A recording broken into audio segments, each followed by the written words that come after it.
masisisi kung, syempre, idol nyo si Looney. Wala na yun sa akin. That's fine. Kaya lang ako nandito.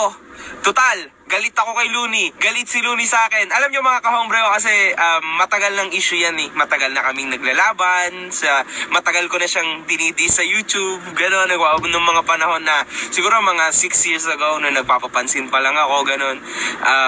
Ayun, so siya naman, sumasagot siya gamit ang iba niya mga kanta kung saan pinaparinggan niya si Makagago. What's up, man? Alam niyo, that's fine. Wala yun sa akin. Mga kahombre ko, nakilala ko since 2009, alam yan. One love sa inyong lahat na nakikinig kayo. Yung mga yung mga simula't-simula pa lang sa road ni Makagago sa pagiging isa sa malulupit sa YouTube, sa Pinas hip-hop scene. One love sa inyong lahat, mahal na mahal ko kayo. Alam nyo mga kahombre ko, tulad ng sabi ko, I'm gonna fucking stick to that shit. Kahit kailan, hindi ako napipikon. Alam niyo yun? I'm fucking immune, cuz. Alam niyo yun? Kasi tangina, I can't really feel any fucking thing, nigga. Alam niyo kung bakit? Kasi tangina, sa dami pa naman nag-iinsulto sa akin every fucking day of my life no mga panahon na nandidis ako sa YouTube, nandidis ako sa putain ng Facebook. Alam niyo, oh my fucking God, nigga, sino pag hindi mai-immune dyan, cuz? Anyway, kahit saan tayo, Looney, uuwi ako sa Pinas. That's fine. Sasabihin ko sa iyo yung month, okay? At kung kailan ako uuwi sa Pinas. Bibigyan kita ng konting panahon para sumagot sa video na to.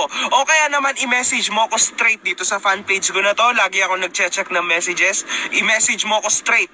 Kasi sure ako hindi ako papayagan ni Boss Enigma sa Flip Top League. Kasi galit siya sa akin. Dati kasi dinis ko siya, di ba? Naalala niya sa YouTube. Tapos pinagmumura niya ako sa YouTube. Tapos binlock niya ako sa YouTube. So hindi ko na siya makontak anyway. So sure ball hindi tayo papayagan sa Flip Top League. Kaya kahit saan, Looney, kahit sa SM, kahit saan, game ako dyan. Freestyle tayo, 3 rounds at partida pa. Para sa mga kahombre ko na susuporta kay Makagago sa side ko, ha? Ito, Looney, magbabagsak ako ng 20,000 pesos. Kahit 5,000 pesos lang sa side mo. So 25 pesos ang makukuha mo. Kung sakali, so 20,000 para sa akin, tas 5,000 yung sayo sana na 5,000 pesos, di ba? Pagka ako ang nanalo, 25,000 pesos sa akin, tas ibibigay ko lang sa crowd ko, sa mga kahombre ko yung pera. Pero kapag nanalo ka, ha? Sa'yo na yung 20,000 pesos ko. Yung ilalagay ko, ibabagsak ko 20,000 pesos, sa'yo na yun. That's fine. I don't really give a fuck about that. Kita mo na, nasa yun na lahat na malulupit na side. Ha? Ako ang underdog. So, tag-ina, Looney, payag ka na, alam ko naman na mukha ka rin pera, kas. Alam mo, 20 mil. Kung lalabanan mo si Makagago, easy fucking shot, nigga. Pero kung ako manalo, di bali 25,000 ang itatapon ko sa mga kahombre ko doon sa mismong crowd. Kung sino lang yung mga kahombre na nasa side ko, ayun ang tatapunan ko ng pera, 25,000 pesos, just like that, nigga.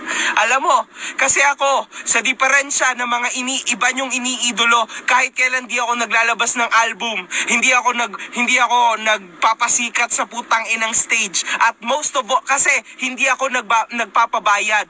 Ayoko sa lahat yung pineperahan ng mga kahombre ko. Ang lahat ng sakin, libre. Kanta ko, mga shit ko sa YouTube, shit ko sa Facebook, libre lahat yan. Cause I don't give a fuck sa pera, nigga. Alam nyo, kahit pa magalit kayo sa akin, naintindihan ko kayo. Masakit.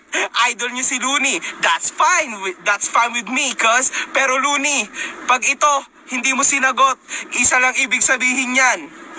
Ibig sabihin yan, hindi ka mukhang pera, di ba?